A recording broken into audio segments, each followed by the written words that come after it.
The Liches and Legends Gauntlet is a very unique one where you can go in solo at any level without gear because you play as polymorphs, so your stats don't matter. That also applies to your pet, so if you go in with a healing pet, it won't heal you.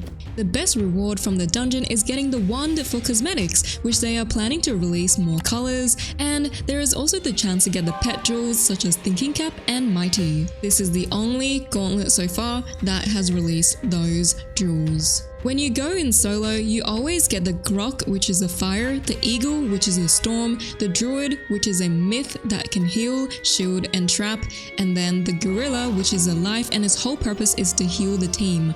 Or if you go in with Rodrick the Rat or the Bard, you don't get the life on your team. So mentioning that will be very useful with knowing who is even going to be on your team and how you can help your team. Surprisingly, the fastest way to complete the dungeon is to have Rodrick on your team, which is shocking because it has delayed overtimes, which everyone hates, including myself. So I've tested out all the different path combinations, and with Rodrick the Rat, it gives you the best time, averaging 35 minutes or less if you play it effectively. Else, the dungeon takes up to 45 minutes to an hour if you don't know what you're doing. This is because playing Rodrick the Rat eliminates the healer on your team. As you already know, when you're questing, healing wastes a lot of time. You don't want people healing, you just want people doing damage. Or you can play the Bard if you have it unlocked, because it also eliminates the healer and you get the Bard after completing the gauntlet on all 5 forms. So how do you play these polymorphs? All of the forms have a reshuffle, so discard it whenever it shows up in your hand because you'll never use it. With the Storm, the berry card is not very helpful, so whenever I'm playing it, I always discard it. You're discarding your hand because you don't have control of your deck. So if you're the Storm, discard the berry, and with the Storm I tend to discard the 1 pip hit as well, because the best way is just to use the 0 pip to gain pips into a Wild Bolt or a Catalan. With the Catalan you can combo with the Gorilla, which is a life that can use a sprite on you to meet 300 damage condition. Again, the healer will be on your team if you select any form other than Rodrick the Rat or the Bard if you're going in solo.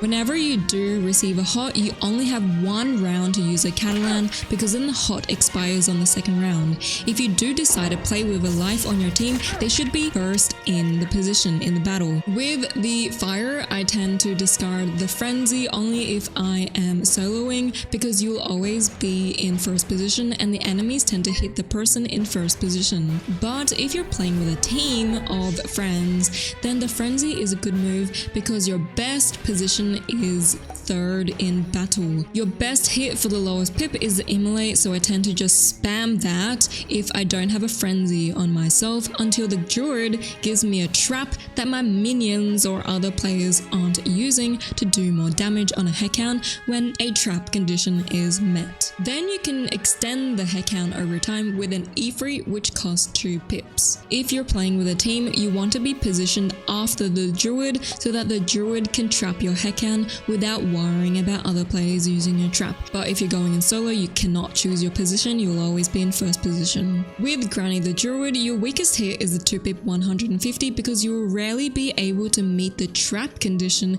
if other players use your trap.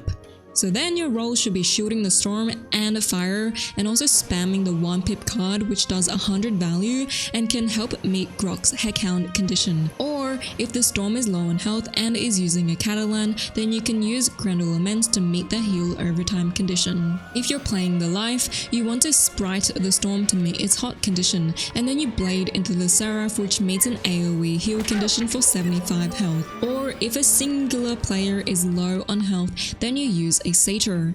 That is all you do, so it is very boring, you just heal your team. With Rodrick the Rat, I always discard the Ghoul and some of the weaknesses because you get a lot of them in your hand. On the first round, you always use your poison on the boss. You should never use a poison when the enemy has less than 1000 health because it won't detonate on time. With the Bard, you snake into the snowman to do the most amount of damage. Whenever you're against a storm, you should use the penguin spell because it does 25 more damage due to the Rochambeau rule. If the person you're shielding is above half health, you can also give them a blade with your 2 pip shield.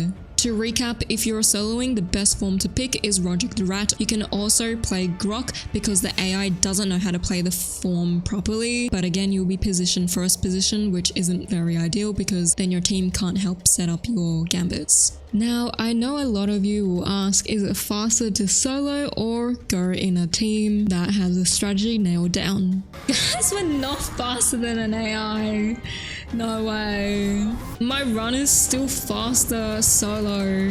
34 minutes. If you're in a team, you want to add everyone to a group so that you're always going first, like your turn. If you are soloing and your turn is second, you need to exit the gauntlet and you go back into the gauntlet, because else if you don't do that, you'll be second every single time you select a path. Once you pick a form, you get the option to choose 3 paths. Once you pick a path, it will always bring you to fight enemies, and you need to pick a path 3 times before reaching the final boss, which means 3 battles before the final boss. There is a total of 27 path outcomes, and the fastest route is follow Tntosion, then destroy deep spawn nest, then either sneak around or stop Tntosion. Those prevent the bosses from being at the final fight. That saves you a lot of time, because if you have to fight enemies regardless, you might as well fight the enemies with the boss early on and prevent the boss from showing up at the very end battle. If you've seen anyone suggest a different path, they don't know what they're talking about, and that is not me being arrogant, it is literally the objective facts. What Sneak Around does is that it casts a 1700 shadow damage on Avernus, the final boss, which then he'll be around 400 to 500 health, so then he will be almost dead by the time you kill Tntosion, the polar bear. If you take the stop Tntosion route, he has 2000 health, but if you take the sneak around path, he will only have 1600 health. So for me, I prefer to take the sneak around route because Rodrick and the Eagle boosts on life damage because of the Rochambeau wheel. When you get to the final boss, Avernus will put a revive and a shield on himself because you didn't choose these paths. He also has a cheat where every round he will cast a spell that does 200 damage on you, or 200 damage on you plus a stun, or he fizzles casting the spell, or he stuns himself. And he will always cast whatever spell he's doing on the highest health enemy on your team. After you kill Avernus, he will revive to 362 health, so it's really easy to kill him again. Then you can collect treasure to complete the dungeon. The treasure doesn't give you anything, it's just a teleporter to bring you to Deborah to complete the quest. If you want to do the secret boss, do not collect the treasure. In one of the doors with a guard, it brings you to fight the cake mimic. You can only access it if there is a bard on your team. It's a fight not worth doing because the chances of dropping the mount is really rare. You only do it for the badge if you're a badge collector. Thank you for watching!